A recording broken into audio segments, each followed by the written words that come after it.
সুপ্রিয় দর্শক, আসসালামু আলাইকুম। আপনাদের সামনে নতুন আরেকটি ভিডিও নিয়ে চলে আসলাম, যেটি রাজধানী ঢাকার লালবাগে অবস্থিত, যার নাম লালবাগ কেল্লা। আপনি যদি আমার চ্যানেলে নতুন হয়ে থাকেন তাহলে চ্যানেলটি সাবস্ক্রাইব করে রাখুন। লালবাগ কেল্লার প্রবেশ মূল্য 30 টাকা, আর 5 বছরের কম বয়সী শিশুদের বিনামূল্যে প্রবেশ করানো হয়। সাপ্তাহিক ছুটি রবিবার, সোমবার দুপুর 2টা থেকে 6টা পর্যন্ত খোলা থাকে। এছাড়া প্রতিদিন সকাল 10টা হতে দুপুর 1টা এবং 1:30 হতে বিকাল 6টা পর্যন্ত লালবাগ কেল্লা খোলা থাকে।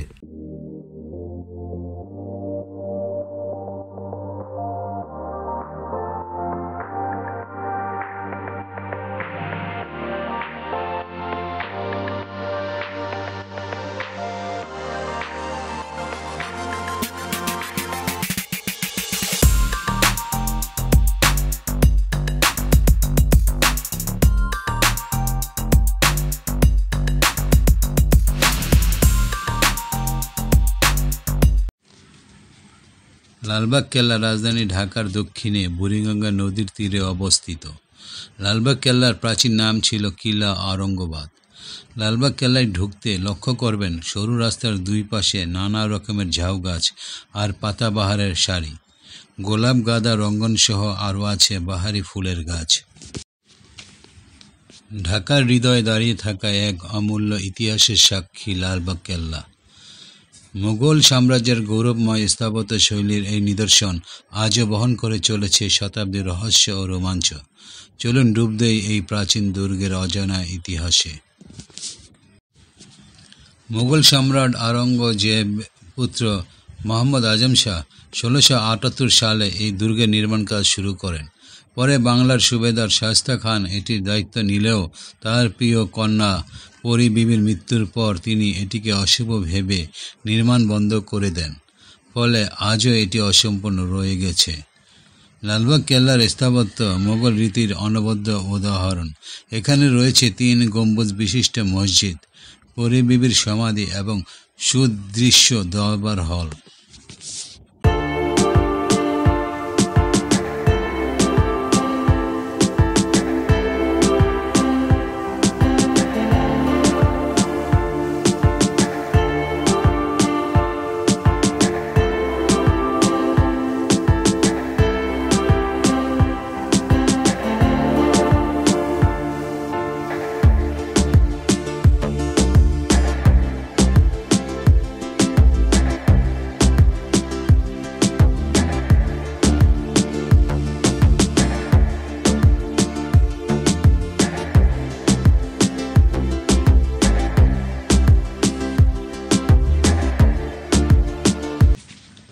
এই সারিতে সৈন্যদের থাকার জন্য অনেকগুলো কক্ষ তৈরি করা হয়েছিল।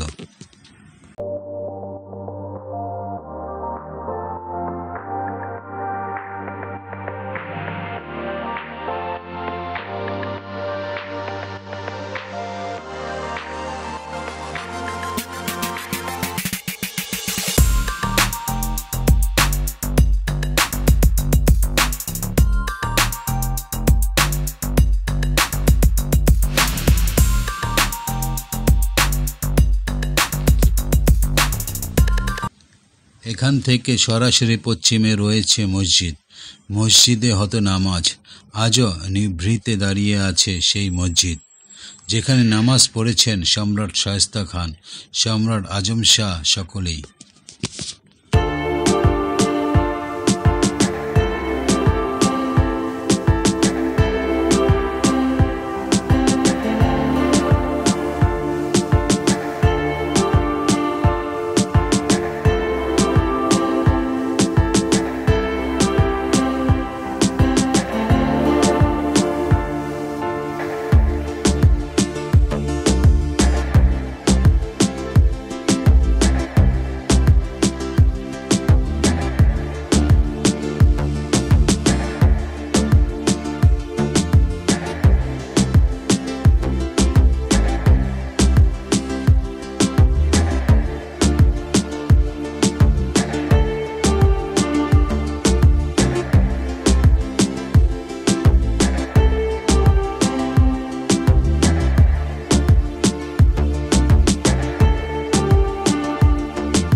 আজ লালবাগ কেল্লা বাংলাদেশের একটি গুরুত্বপূর্ণ প্রত্নতাত্ত্বিক স্থান ও পর্যটন স্পট।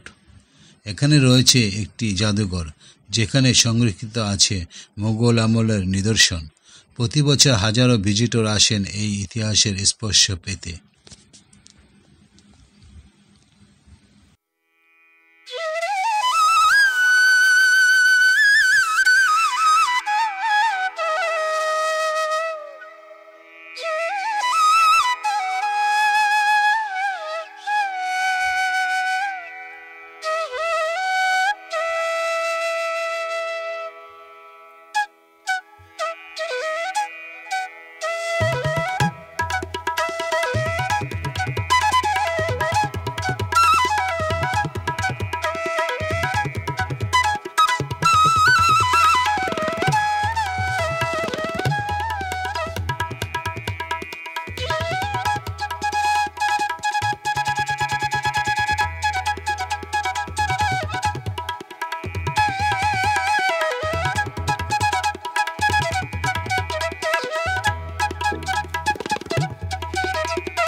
শূন্য এই আস্তাবলে ছিল যুদ্ধে নিয়োজিত অশ্ব হস্তির পাল, যেখানে কংক্রিটের স্তূপ আর দখলের কণ্ঠরোধ আজ।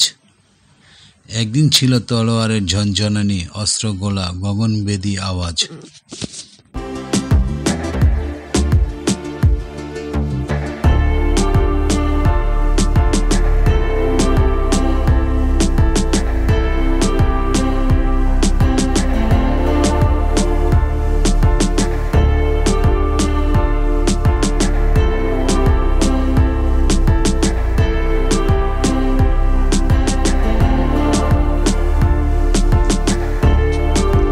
দুর্গ বা ঘাঁটি মানি সেখানে ব্যাংকার, সুড়ঙ্গ, কয়েদখানা, বন্দিশালা এসব থাকবে। এখানেও তাই আছে। লালবাগ কেল্লার এই সুড়ঙ্গ নিয়ে আমাদের কত চাঞ্চল্য হয়তো এই সুড়ঙ্গ হয়ে যাওয়া যেত শত্রু নাগালের অনেক বাইরে।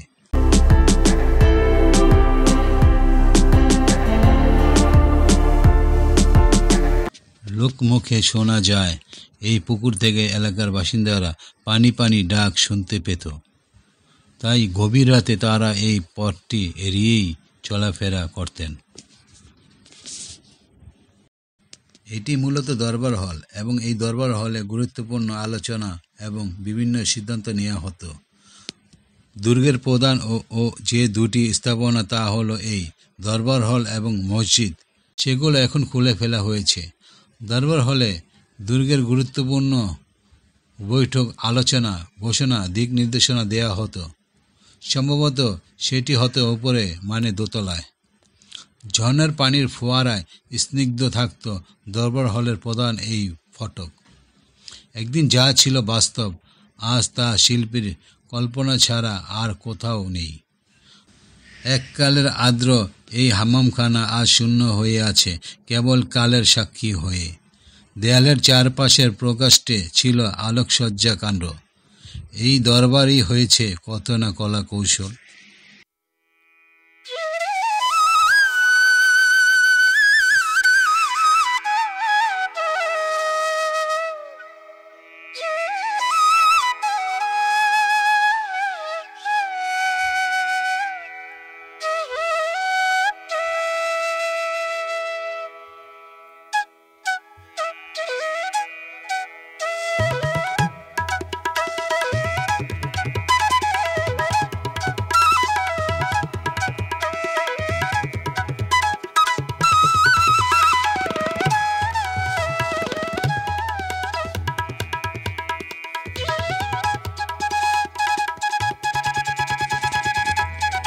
দরবার হলের পাশেই একটি কামান দেখতে পেলাম।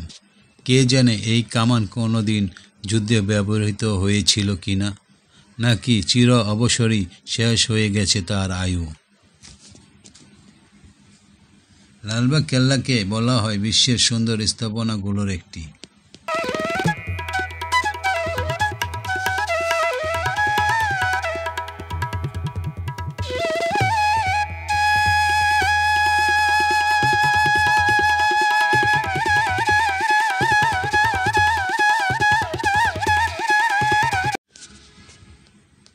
লালবাগ কেল্লা শুধু একটি স্থাপনা নয়, এটি বাংলাদেশের গৌরবময় ইতিহাসের এক জীবন্ত সাক্ষী। এই ধারাবাহিকতায় আমরা আরও অনেক ঐতিহাসিক স্থান নিয়ে আসব। দেখার জন্য ধন্যবাদ।